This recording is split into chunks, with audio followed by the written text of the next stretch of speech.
The wind on Kravaxnan was sharp like a knife. The planet was full of broken trees, dark rocks, and the silence of war. Once this place had been alive. Now it was only dust, metal, and old blood.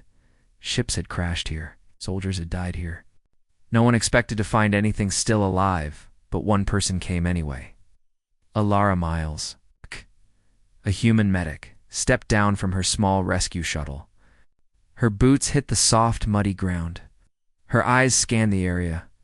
She held a scanner in one hand and a med pack on her back. She was looking for survivors. She didn't think she would find any, but she had to try. As she walked deeper into the forest of metal and bones, a strange sound reached her ears. A howl. It was weak, broken, full of pain. Alara stopped and listened carefully. The sound came again. She ran toward it, past a fallen tree and a rusted alien tank. She found a crashed alien ship half buried in the dirt. The howl had come from inside. Alara climbed, through a broken hole in the ship's side. Inside, it was dark and hot. She moved carefully. Sparks flew from broken wires. She smelled smoke and blood. Then she saw it. Lying near the back wall was a large creature. It was a white alien wolf, huge and old. Its fur was white like snow, but dirty with blood. One of its legs was crushed under a metal beam. It was breathing, but just barely. Alara froze. She had only heard stories about this kind of creature. They were called Valken, noble alien wolves with strong minds and sharp claws. Almost all of them had died in the war, but this one was still alive. The wolf turned its glowing, red eyes toward her. It didn't snarl. It didn't move. It looked at her, then slowly turned its head away. It had already accepted death. Alara slowly moved closer. "Hey," she said softly. "I'm not here to hurt you." The wolf didn't answer. She took out her scanner and checked his body. The results were bad. Cracked bones, heavy bleeding, heartbeat slowing. He had minutes left. "I know you're tired," she said gently, "but I can help." The wolf growled weakly. Then, to her surprise, it spoke in broken galactic common. "Leave me. I die here." Alara felt her heart ache. His voice was deep and rough, like someone who had seen too much. "No," she said. "But you don't have to die. I want peace. You'll get peace. But not like this." She took out a strong painkiller and injected it into his arm. Then she pulled out a small lifting tool and moved the metal beam off his leg. The wolf flinched but didn't cry out. "You are human," he whispered. "Why?" "Help enemy," Alara looked into his tired red eyes. "Because you're still alive. And I'm a medic. That's what I do." The wolf didn't speak again. Alara finished bandaging him, but she knew it wasn't enough. His body was failing fast. She had only one adrenaline shot left, powerful enough to restart a dying heart. She stared at it in her hand. She'd have none for herself later. She looked at the wolf. He had already given up. She hadn't, without another thought. She pressed the injector into his neck and gave him the shot. The wolf jerked, his body shaking. His eyes opened wider. His breathing grew stronger. He looked at Alara with confusion. "You gave me life," he whispered. Alara nodded. "I gave you a chance." Above them, thunder cracked. Rain started to fall. She opened her cum and spoke into it. "I have a survivor," she said. "Quest evac. Urgent." The wolf looked at her. Again, this time, there was no hate in his eyes, only surprise. And something else. Hope the medical base on Kravaxnan buzzed with noise as Alara's shuttle returned. Engineers and soldiers rushed to unload supplies. But everyone stopped when they saw what Alara had brought back. An albino alien wolf, wounded, weak, and half-dead. 2 guards stepped forward. "Rifles ready." "Is that a Valken?" one asked in shock. Alara stood in front of them. "Yes, and he's not a threat. He's dying. Needs medical help." The guards hesitated. Everyone knew the Valken were once powerful warriors. They were fast, smart, and deadly in battle. But this one looked old and broken. his white fur soaked with blue blood. "Stand down," Alara said firmly. "He's under my care now." The guards stepped back. Slowly, carefully, the med team helped move the alien wolf to the emergency bay. Machines beeped. Scanners whirred. Alara stayed close, making sure no one treated him like an enemy. The next few hours were long. The wolf didn't speak again. He lay still as the machines cleaned his wounds, fixed his bones, and connected him to fluids. The doctors were confused. "Why save him?" they whispered. "What if he turns violent?" Alara ignored them. She cleaned his face, brushed the dirt from his fur, sat beside him every hour. Finally, the wolf opened his eyes again. "You should have let me die," he said in a low voice. Alara shook her head. "You're still breathing? That means you get another chance." He blinked slowly. "You are strange. For a human, you're strange for a wolf." That made the corners of his mouth twitch. A tiny smile, or maybe a memory. "Do you have a name?" Alara asked. He was silent for a long time. Then he spoke. "Karanak, son of Ravel." "Last of the Silver Moon Pack?" Alara wrote the name. "Down gently, Karanak," she repeated. "It suits you." Karanak looked around the room. The machines, the lights, the soldiers outside the window. "This place smells like metal and oil, not forest, not sky." "This place saved you," Alara said. He closed his eyes. "Then maybe I do not deserve it." Alara leaned forward. "Why do you think that?" Karanak didn't answer at first. Then he spoke, his voice heavy. "My pack fought in the war. We were proud. We believed in honor. But we were used. Like tools, sent to die for others. One by one, my family fell. I did not save them." Alara was quiet. Then she said softly, "You were a soldier. You fought. You survived. Not weakness. That's strength." Karanak turned his head slightly. "I was not always so weak. I believe that." Outside the window, a few soldiers watched through the glass. One of them, a tall man named Sergeant Bren, frowned. "We can't trust that thing. It's still an alien." But another soldier whispered, "Did you see how she looked at him? Like he mattered?" That night, Karanak had a nightmare. He growled. In his sleep, claws twitching, Alara rushed in and put a hand on his paw. "It's okay," she whispered. "You're safe now." His breathing slowed. His body relaxed. The next morning, Karanak stood for the first time in days, his legs still. Hurt, his body was still weak, but he stood tall. Alara smiled. "I've told you, you're not done yet." He looked at her, silent for a moment, then said, "I think. No, I was not meant to die alone." Oh. And for the first time since the war, Karanak felt something he had forgotten. He felt alive. Karanak stood beside the window of the medical room.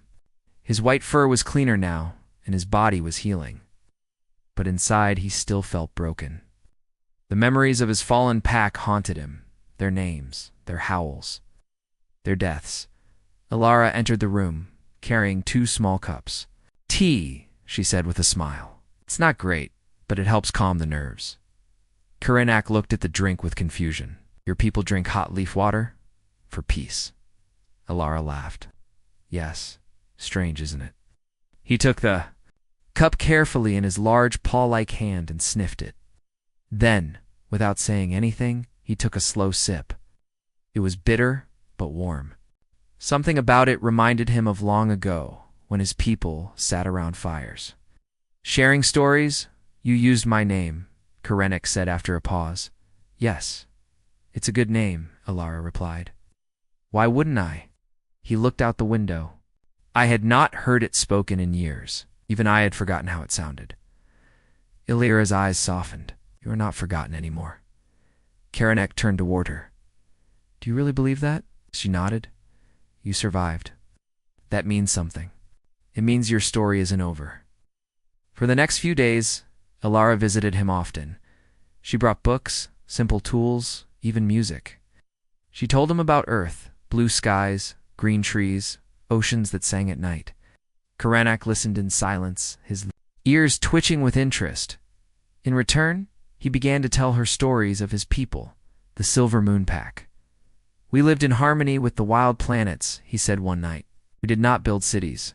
We ran with the wind. We hunted only what we needed. We honored life." Alara listened closely. "And the war?" His voice grew heavy. "We were called to fight, promised freedom for our kind. We believed, we obeyed. But our honor was used. We were sent to die while others watched from safe skies." He looked down at his paws. "My warriors into battle, but I could not lead them home." Lara reached out and placed her hand gently on his. "You didn't fail them. The war did." Karenak blinked. No one had ever said that to him before. Slowly his strength began to return. He walked the halls of the base. Some soldiers avoided him, some whispered behind his back. But some watched with quiet curiosity. They saw how gently he walked, how he never growled, how he looked at Alara like she was his only light. One morning, Lara showed him a mirror. He looked at his reflection, the long scars, the white fur, the tired eyes. "That is not the same." "Warrior I was," he said. "No," Alara said. "You're stronger now. You're a survivor." He turned to her. "You remind me of one from my pack, Ravon. She was our healer. She had kind eyes like you." Alara smiled. "Then I'll be honored to take her place." That night, Karenak sat outside under the stars. Lara sat beside him on a bench. Neither spoke for a while. Finally, he broke the silence. "When I was trapped in the wreck, I thought it was the end. I'd accepted it. I'd even started my death song in my mind. And now?" Lara asked. He looked up at the stars. "Now, I sing a new song." Alara smiled. "One of hope." He nodded. "And of life." The wolf who once wanted to die was now learning how to live again. But danger was not far away, and some eyes at the base still watched him with hate. Karenak walked slowly through the base. His steps were heavy, but steady. His body was healing, and so was his spirit. He no longer looked like a dying creature, looked like a warrior again, but not everyone was happy. In the control room, Commander Voss watched Karenak through the security cameras. His sharp eyes narrowed. "I don't care what that human medic thinks," Voss growled. "That alien doesn't belong here." Sergeant Bren stood beside him. "She says he's peaceful, sir. He hasn't hurt anyone." Voss slammed his fist. "On the table, he's a Valkan. Killer. We lost good men in the war because of beasts like him." Bren hesitated. "But this one, he saved one of our soldiers during the power failure last night. Pulled him out of a burning room." Voss scowled. "Don't be fooled. Animals act nice before they bite." Later that day, Alara was checking Karenak's vitals. He sat calmly, letting her work. "You've improved a lot," she said with a smile. He nodded. "Your care is strong. Like Ravain's was." Suddenly, a loud alarm rang. The door opened, and 2 guards rushed in. "Alara Miles," one said. "Commander Voss wants to see you." "Now," she frowned.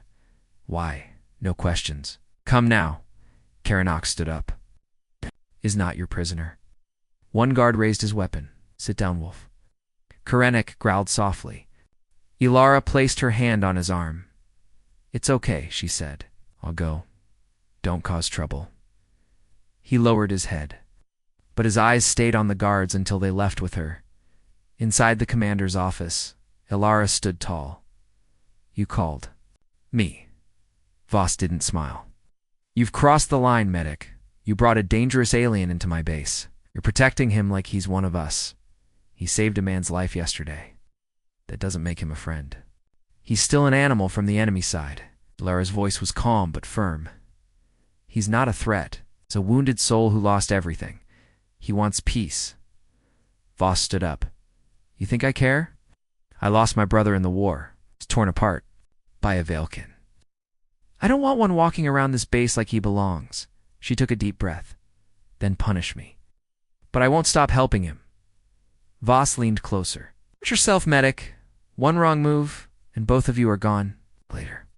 That night, Alara walked back toward the med bay. It was dark and quiet. Too quiet. She opened the door and found Karenak, surrounded by 4 armed soldiers. Their weapons were raised. Karanak was growling, backed into a corner. "Stop," Lara shouted. "What are you doing?" One soldier replied, "Commander's orders. He's being removed. He's not dangerous. He's an alien." Karanak looked at Alara. "I do not wish to fight." One soldier stepped closer. That was a mistake.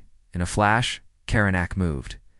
His powerful paw slapped the weapon aside. Another soldier fired, missed. Karanak rolled forward, pushing 2 men to the ground without using claws. Alara jumped between them. "Stop! He could have killed you all, but he didn't. That means something." The room went silent. The soldiers lowered their weapons.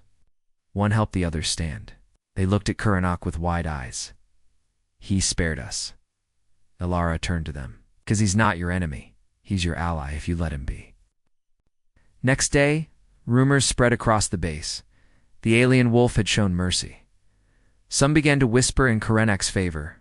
Others still feared him, but change had started, and Commander Voss. He watched the footage again and again, angry. "This isn't over," he said. But for now, Karanak was still safe. And Alara had made it clear. She would fight for him. Even if the real war was only beginning. Karanak sat under the large metal tree sculpture in the center of the base courtyard.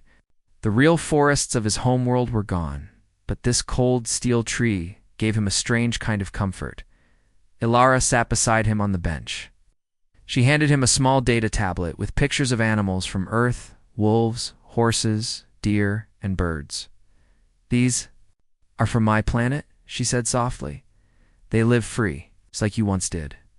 Karanak stared at the screen. His red eyes softened when he saw earth wolves running in snow. "They look like my kind," he whispered. "They are." "In a way," Alara said with a smile. "Maybe not by blood, but by spirit." Karanak looked away. "Spirit, mine is broken." Alara tilted her head. "No, it isn't." He said nothing for a moment. Then he asked, "Do your people mourn the dead?" Alara nodded. "Yes, we remember them. We tell their stories." Karanak touched the scars on his chest. "I remember my pack. Each mark on my body is one I earned with them. See them when I close my eyes. Hear them when the wind blows." Alara listened quietly. "I was the last to fall," he said. "I crawled into the wreckage to die alone. I wanted to meet them in the stars, but now I wake up. I walk again. I do not know what to do." "You live," Alara said gently. "That's what you do." He turned to her. "But why?" Alara looked into his eyes. "Because maybe, just maybe, the stars weren't ready for you. Maybe they wanted you to stay. For something more." Karanak, his jaw clenched. His voice dropped low. "You should not care this much for me." "What?" He blinked. "Why?" "Because I see you," she said. "Not as an alien, not as a warrior, but as someone who hurts. And I know that kind of pain." Karanak lowered his head. "You have lost too."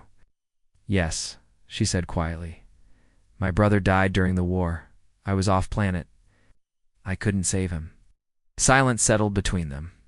Then Karanak spoke, his voice softer than before. "Then we both carry ghosts." Alara placed her hand on his massive paw. "Maybe we can help each other carry them." Over the next few days, the two grew closer.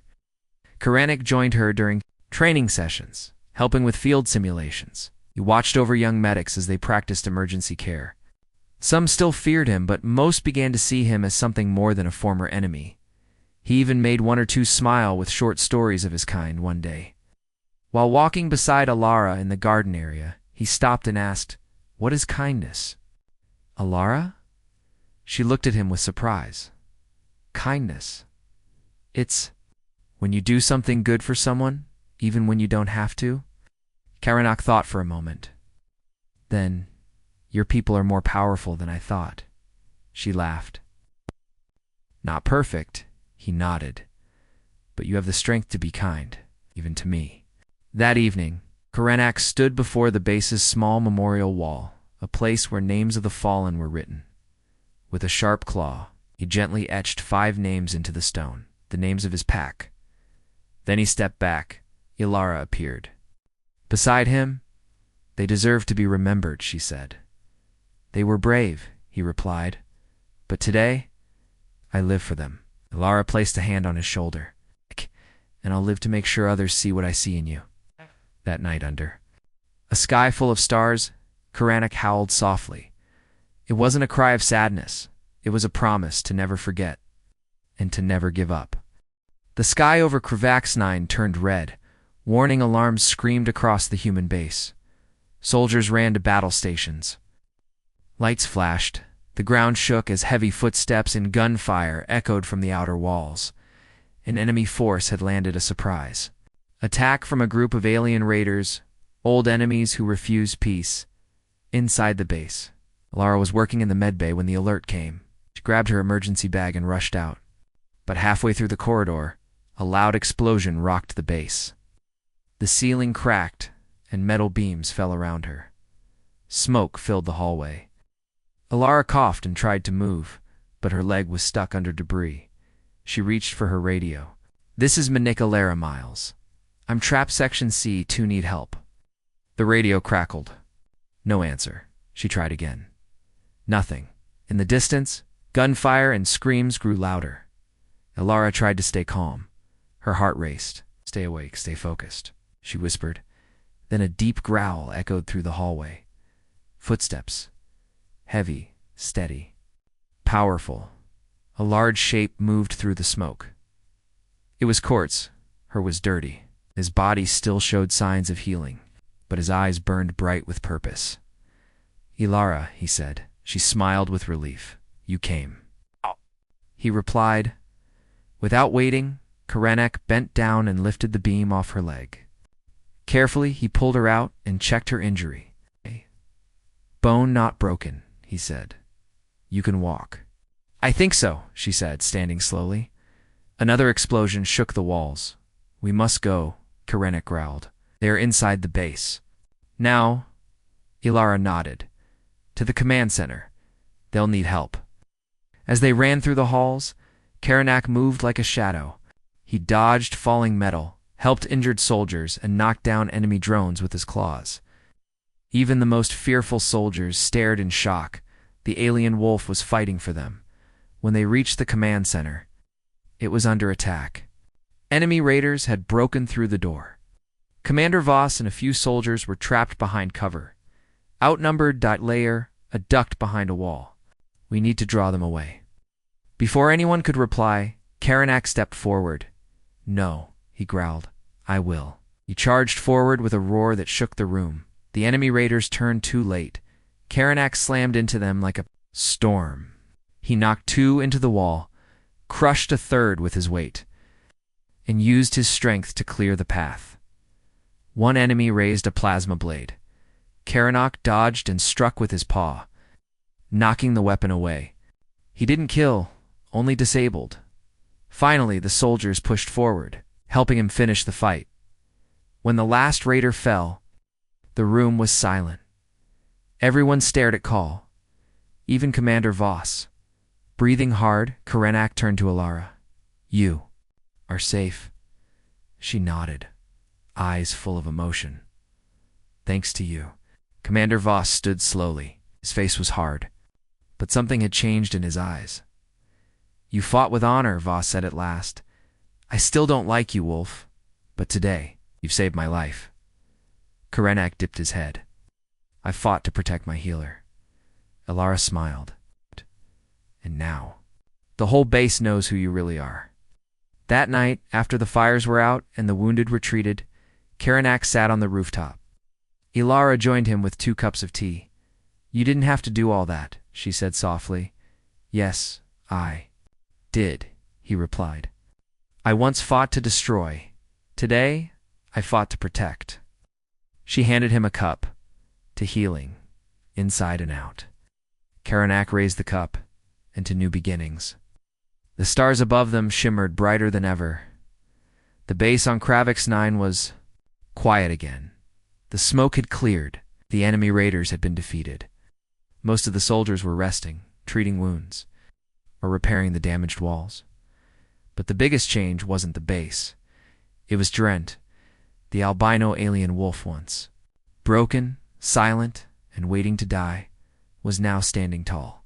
His wounds were healing, but more than that, spirit had returned. He was a warrior again, but now he was a protector, not a destroyer. Ilara sat beside him in the med bay, checking his heartbeat with a small scanner. Your vitals are strong. You're healing faster than I expected, I feel. Whole, Karanak said in a deep voice. Not just my body. My mind. Ilara smiled. I'm proud of you. Karanak looked around the room. He had spent many days in that med bay. At first he was a dying animal. Then he became a patient. Now he was something more. Will you leave this place? He asked. Ilara thought for a moment. Maybe. Maybe not. There's always someone who needs help. I go where I'm needed. He nodded slowly. And what of me? I think you already know the answer. That afternoon, Commander Voss made an announcement to the base. The soldiers gathered in the main hall. Even Karanak stood with them. Voss stepped up to the platform. Today, he began, we saw something we didn't expect. An old enemy became our strongest shield. Karanak, the last of the Silver Moon pack, saved this base, many lives. Karanak stood quietly, his eyes calm. Voss looked at him. You were once a warrior of war, but now you are a warrior of peace. He held out a small metal badge, a human symbol of honor. Karanak stepped forward. I don't need medals, he said. Voss replied. This one is not for you. It's for those who fear you, so they remember what you did here. Karanak took the badge and placed it on his chest. The soldiers clapped. Even those who once feared him nodded with respect. That night, Ilara and Karanak walked outside the base. The stars above were bright, and a soft wind moved through the broken trees. I used to howl only in pain, Karanak said. Ilara looked at him. And now? Karanak raised his head toward the sky and let out a long, deep howl. The hills strong, full of life, full of meaning. Ilar smiled. That's the sound of a soul returning. He looked at her. You gave me back my purpose, my life, my name. You gave yourself all of that, she replied. I just reminded you who you were. They stood in silence for a while then. Karanak said, I will not return to the old battlefields. I will walk a new path. I will protect those who cannot protect themselves. Ilara nodded, and I'll always be at your side when you need me. The old mortally wounded albino. Wolf had once accepted death, but now he had chosen life, and not just for himself, for all those who still had hope. The end.